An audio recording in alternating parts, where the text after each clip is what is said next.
الحمدللہ، اللہ تعالیٰ کا تقوی اور پرہیزگاری، اللہ کا خوف اور خشیت، اللہ کے سامنے عجز و نیاز، گریہ و زاری، رجوع و انابت اور توبہ اور استغفار دعا کی قبولیت میں بڑی اہمیت کے حامل ہیں۔ اللہ تعالیٰ کا ارشاد ہے وَالْعَاقِبَةُ لِلتَّقْوَىٰ، اور نیک انجام پرہیزگاری ہی کا ہے۔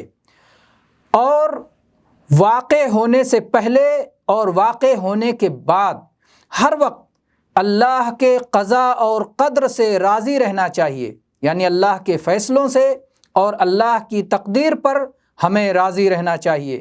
نبی کریم صلی اللہ علیہ وسلم اللہ تعالیٰ سے اس تعلق سے خصوصی دعا مانگا کرتے تھے۔